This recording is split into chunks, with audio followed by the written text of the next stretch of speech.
রাধারানী ব্যানার্জির সাক্ষ্যের ভিত্তিতে আদালত কৃষ্ণরাজ ব্যানার্জিকে বেকসুর খালাস ঘোষণা করল।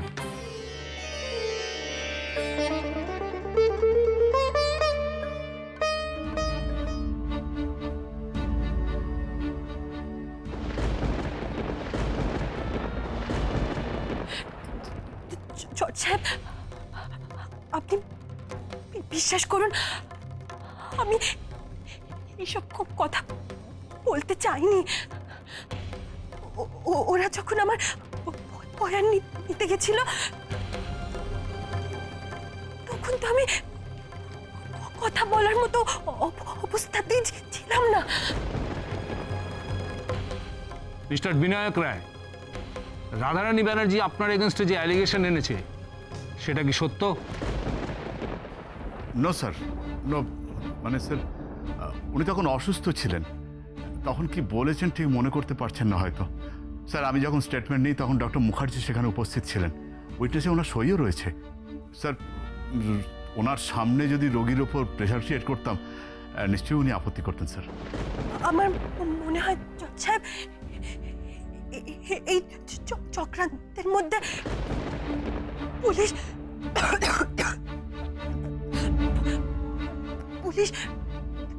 ডাক্তার ওরা সকলে জড়িত আছে। আপনি ওদের বিরুদ্ধে তদন্ত শুরু করুন স্যার।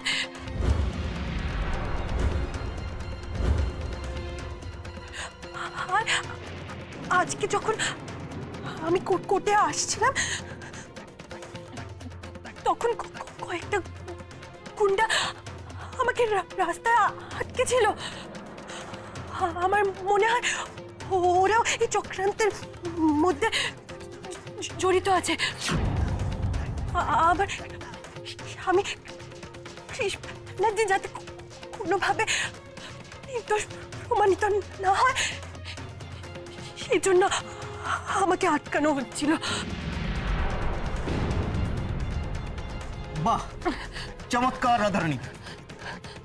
আপনাকে জানতে চাওয়া হলো আপনার স্বামী আপনাকে ভালোবাসে কি না, আর আপনি একটা সহজ সরল বধূ নির্যাতন মামলাকে পুলিশ, ডাক্তার, গুন্ডা সব কিছুকে জড়িয়ে আমাদের একটা রহস্যের গন্ধের মধ্যে জড়িয়ে ফেলেন।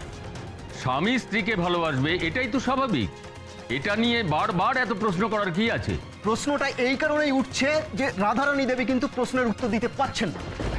স্বামী স্ত্রীর সম্পর্কের ভিতটাই হলো ভালোবাসা, আর সেই ভিতটা নড়বড়ে বলেই কৃষ ব্যানার্জি দিনের পর দিন বধূ নির্যাতনের মতো একটা জঘন্য কাজ করে চলেছে।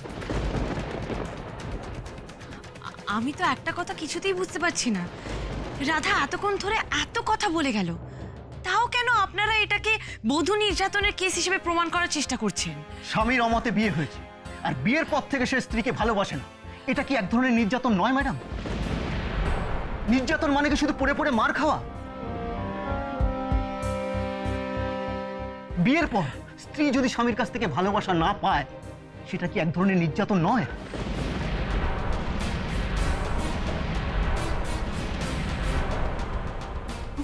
মহামান্য আদালত আমাদের দেশের তো বেশিরভাগ এই বাড়ির লোকেরা ঠিক করে দেন।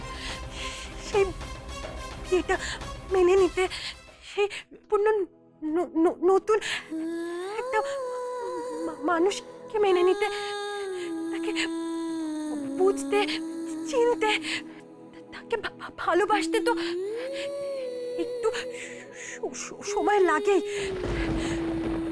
কারোর ক্ষেত্রে একটু কম লাগে, আবার কারোর ক্ষেত্রে একটু বেশি। আমার স্বামী তো আমার থেকে শুধুমাত্র একটু সময় নিয়েছেন। উনি আমার উপর কোনো রকমের কোনো অত্যাচার করেননি।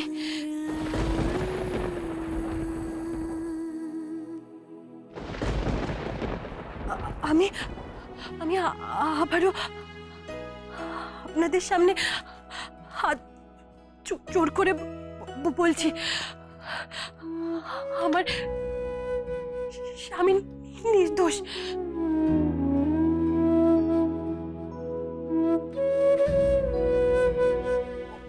ওনার যদি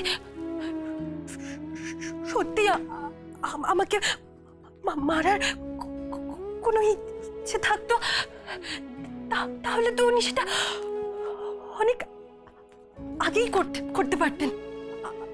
আমরা তো একসঙ্গে একই বাড়িতে থাকি, কিন্তু উনি সেটা করেননি। আর উনি সেটা কখনো করবেন না, কারণ উনি ধাতুতে গড়া মানুষ নন।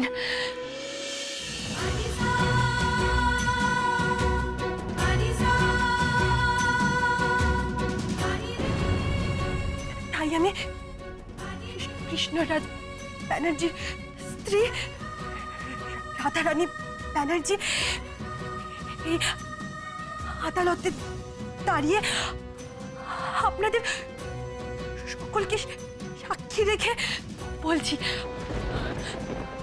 আমার নির্দোষ।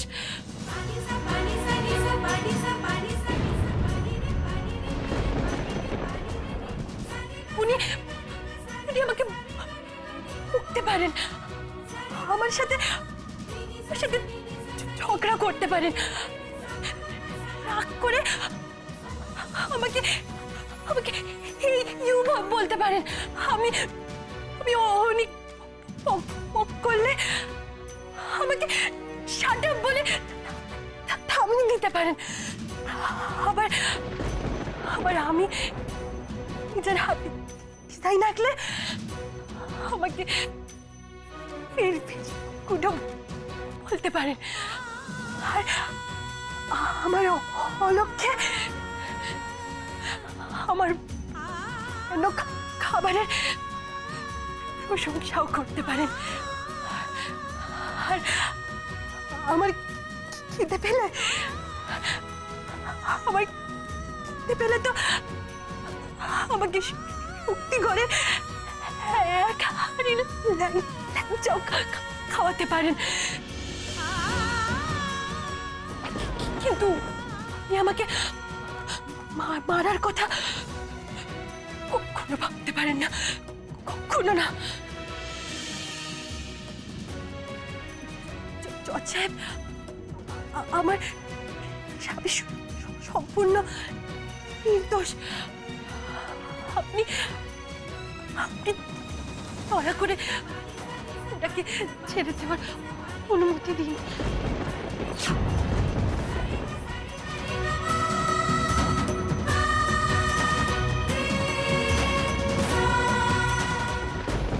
ও নো নো ও নো, রাধা এসে আমার এরকম একটা ফুল প্রুফ প্ল্যান নষ্ট করে দিল। আমি তো ভেবেছিলাম সাপও মরবে, লাঠিও ভাঙবে না। এখন তো সব ডিস্ট্রয়েড, এভরিথিং ইজ ডিস্ট্রয়েড, সব ডিস্ট্রয়েড হয়ে গেল। তাহলে আপনি বলতে চাইছেন কৃষ ব্যানার্জি আপনাকে সাপের বিষ দেয়নি?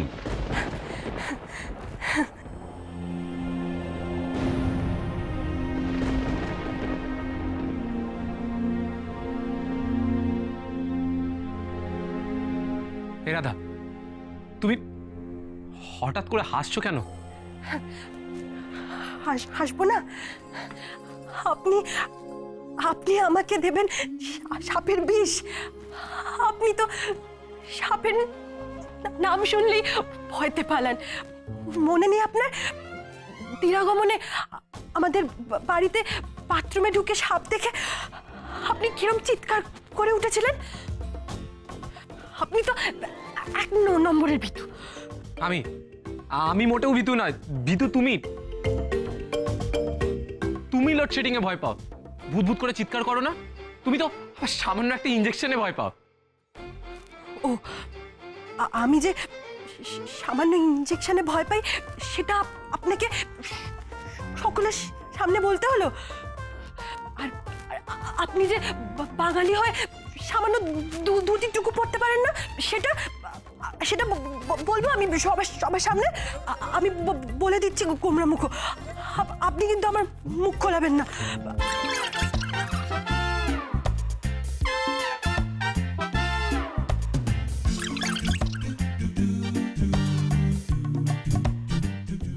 তো এই ইউ অনেক বকবক করেছো, নাও জাস্ট শাট আপ। এই হলো কৃষ আর রাধার ধর্মাবতার, যারা দুজন দুজনকে ছেড়ে থাকতে পারে না, আর কাছাকাছি এলে তারা এইভাবে ঝগড়া করে।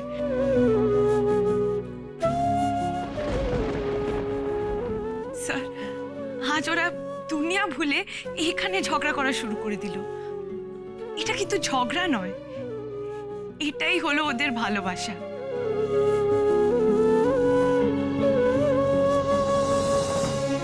এই খুনসুটি ভরা ঝগড়াটাই ওদের ভালোবাসা। এটাকে প্লিজ মরতে দেবেন না, প্লিজ।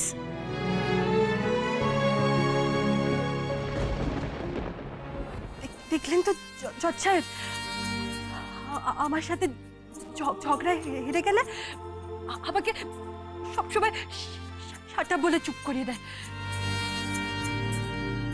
কিন্তু আপনারা নিশ্চয়ই বুঝতে পেরেছেন আমি চুপ করে থাকার মেয়ে নই। আমি এই ঝগড়াটা বাড়িতে গিয়ে শেষ করতে চাই। জজ সাহেব, আপনি তাড়াতাড়ি কোবরা মুখোকে ছেড়ে দিন।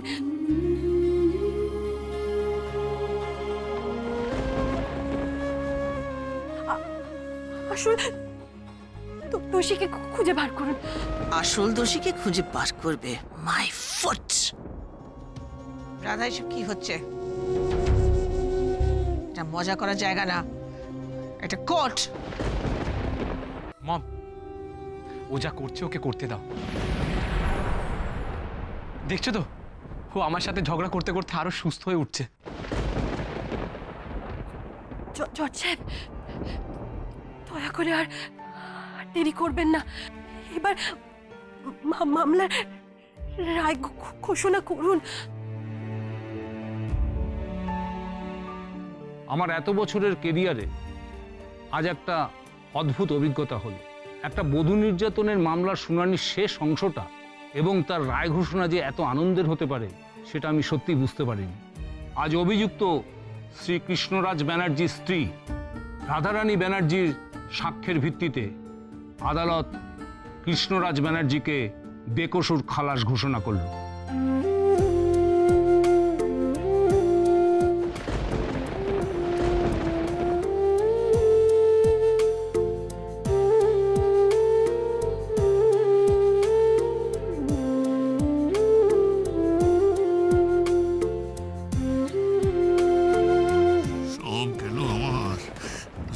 আমার সব গেল। এবার কি মনে হচ্ছে বলো তো, ওই রাধারানীকে গিয়ে আমি বিষটা খাইয়ে আসি। কি হয়েছে বলো তো তোমার আন্টি? রায়টা শুনে তোমার মুখটা শুকিয়ে গেল কেন? রং উইথ ইউ যারা, আমার কেন মুখ শুকিয়ে যাবে? I am very happy for both of them. আর রাধারানী ব্যানার্জি যে হসপিটালে ভর্তি ছিলেন সেখানকার ডক্টর সুশান্ত মুখার্জি আর এএসপি বিনায়ক রায়ের বিরুদ্ধে আদালত তদন্তের নির্দেশ দিচ্ছে। আর আদালত এও নির্দেশ দিচ্ছে যে যত তাড়াতাড়ি সম্ভব আসল অপরাধীকে খুঁজে বার করার জন্য। নাও দ্য কোর্ট ইজ অ্যাডজন্ড।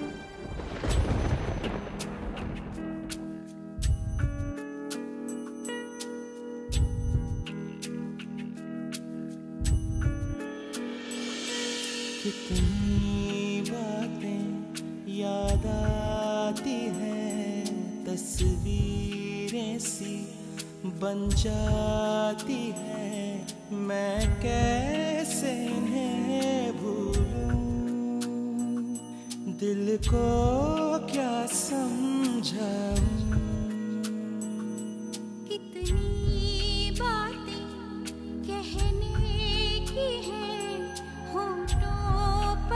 जो सहमी सी है एक रोज इन्हें सुन लो, क्यों ऐसे गुमसुम हो, क्यों पूरी हो न पाई दास्तां, कैसे आई है ऐसी दूरियां।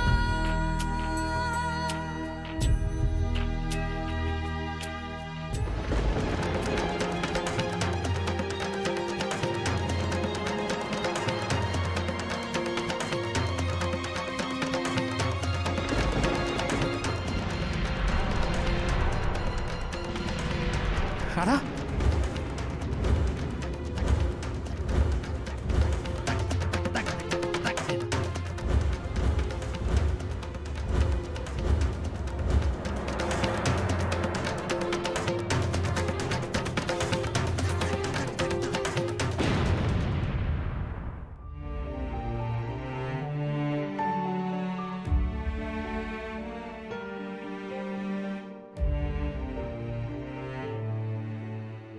ডাক্তারবাবু কি বুঝছেন? ডাক্তারবাবু ও এরকম চোখ বুজে পড়ে রয়েছে কেন? আমার মেয়েটার জ্ঞান ফিরছে না কেন? বলুন না ডাক্তারবাবু, ওর জ্ঞান কখন ফিরবে? ডক্টর, রাধা তো হসপিটাল থেকে সোজা কোর্টে চলে এসেছিল। আমাদের কি রাধাকে হসপিটালে অ্যাডমিট করানো উচিত ছিল? আপনি যদি বলেন তাহলে আমরা এক্ষুনি রাধাকে হসপিটালে নিয়ে যেতে পারি। আপনারা তো টেনশন করবেন না। পেশেন্টের এখন যা কন্ডিশন, তাতে ওনাকে বাড়িতে রেখেই ট্রিটমেন্ট করাতে পারেন। আর একটা কথা মনে রাখবেন, পেশেন্টকে কিন্তু সবসময় হাসি খুশি রাখতে হবে। সামান্য টেনশনও কিন্তু ওনার শরীরের পক্ষে মারাত্মক ক্ষতি হয়ে যেতে পারে। ওকে ডক্টর, আমি আপনাকে কথা দিচ্ছি আমরা রাধাকে কোনো রকম কোনো টেনশন দেব না, আর যত তাড়াতাড়ি সম্ভব ওকে আমরা সুস্থ করে তুলব। ঠিক আছে, আমি আসছি। আপনারা ঘরটা খালি করে দিন, ওনাকে ঘুমোতে দিন, বিরক্ত করবেন না। আচ্ছা আচ্ছা, ঠিক আছে ঠিক আছে। ডাক্তারবাবু প্লিজ আঙ্কেল। হ্যাঁ,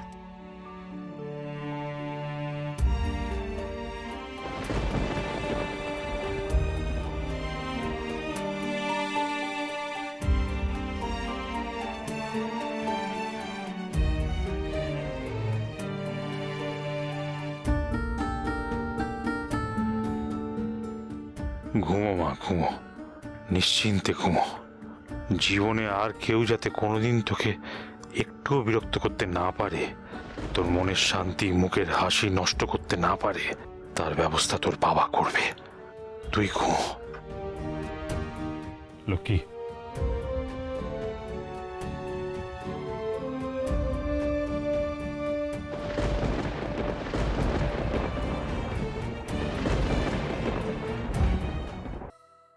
থ্যাংক ইউ ডক্টর। ডাক্তারবাবু, রাধাকে কেমন দেখলেন? হ্যাঁ, ও ডাক্তারবাবু বলুন না আমার মেয়েটা এখন কেমন আছে? হ্যাঁ, ভালো হয়ে যাবে তো? হ্যাঁ, ভালো হয়ে তো যাবেই। দুলাল বাবুদের মুখ থেকে যা শুনলাম, তাতে রাধার অবস্থা আগের থেকে অনেক ভালো। প্রপার কেয়ার করলে ও খুব তাড়াতাড়ি সুস্থ হয়ে উঠবে। চলি। যাক, রাধামার কন্ডিশন আগের থেকে ইমপ্রুভ করেছে। এর থেকে খুশির খবর আর কি হতে পারে? আজকে কিন্তু সত্যি একটার পর একটা ভালো জিনিস হচ্ছে বলো। প্রথমে রাধার জন্য ক্রিশ ছাড়া পেয়ে গেল, এখন Radha she is getting well. আরে প্রত্যেকটা খুশির খবর আমার লাইফের সমস্ত সুখ শান্তি আনন্দকে দুমড়ে মুচড়ে শেষ করে দিচ্ছে। না দাদা, তোমার শরীরটা যদি বিট্রো না করতো তাহলে তুমি যে কত খুশি হতে, মানে দ্বিগুণ খুশি হয়ে যেতে। কি একদম, মানে কোর্টে সবার সামনে এত লোকজন, কৃষের হয়ে রাধা যেভাবে ফাইট করলো, মানে ভাবা যায় না, ভাবা যায় না। আর আমার হালুয়াটা টাইট করে দিয়েছে। হ্যাঁ, রাধা কোর্টে পৌঁছানোর আগেই তো জজ সাহেব কৃষকে যাবজ্জীবন কারাদণ্ডের ঘোষণা করে দিচ্ছিলেন। ঠিক সেই সময় রাধা পৌঁছে গেল, ব্যাস পৌঁছে গিয়ে বাঁচিয়ে দিল। হ্যাঁ, বাঁচিয়ে দিল। সত্যি রাধাই কিন্তু কৃষের রক্ষা কবচ, তাই না দিদি ভাই? হ্যাঁ একদম, হ্যাঁ ঠিকই। রাধামা যখন আগের থেকে একটু ভালো আছে, তখন শুভ তোরা সবাই মিলে একটু হাত মুখ ধুয়ে জিরিয়ে নে। আর মনোরমা, এখানে দাঁড়িয়ে থেকো না, খাবারের ব্যবস্থা কর। আমি বরং যাই, ক্রিস্তার হাত মুখ ধোয়ার জলটা উঠোন নিয়ে আসি। কেন জল এখানে আনতে হবে কেন? লক্ষ্মী, আমি ওয়াশরুমে চলে যাচ্ছি। কি বলছো ক্রিস্তা? ওই দিরামনের দিনের মতন বাথরুমে যদি আবার সাপ চলে আসে তাহলে কি হবে? আর দিদি তো ঘুমাচ্ছে, তুমি যদি বাড়ি মাথায় করো কে তোমাকে বাঁচাবে? লক্ষ্মী, এটা কিন্তু ভালো হচ্ছে না বলে দিচ্ছি। জানো তো মা, দিদি কৃষ্ণাকে সবার সামনে কোর্টে ভিতু বলেছে। আর তখন কৃষ্ণার কি রাগ, দুজনে তো একেবারে ঝগড়া শুরু করে দিয়েছিল। দাঁড়াও না, তোমার দিদি শুধু একবার ঘুম থেকে উঠো, তারপর আমি দেখাচ্ছি মজা। এইগুলোই তো ভুল করে ফেলো ভাইপো। এই যে তুই বললি না যে রাধা ঘুম থেকে উঠুক, ওকে আমি মজা দেখাচ্ছি বা দেখে নেবো, এই ধরনের কথাবার্তা না মানুষ যখন শোনে তখন তোকে ভুল বোঝে। ঘুম থেকে উঠলে তো কিছুই করবি না, হ্যাঁ খুনছুটি করবি, অথচ এগুলো বলছিস কি? হ্যাঁ, এই আর সবাই ভাববে কি তুমি বোধহয় কাটারি ফাটারি নিয়ে বউয়ের দিকে ছুটে যাচ্ছ মারতে। না, লঘু পাপে গুরুদণ্ড। তুমি জলে বিষ মিশিয়ে বউকে মারার চেষ্টা করছো। আরে আমার ডোমেস্টিক ভায়োলেন্সের চার্জ জানবে, বধূ নির্যাতনের সাজা। হ্যাঁ, রাধার জলে কে বিষ মিশিয়েছে?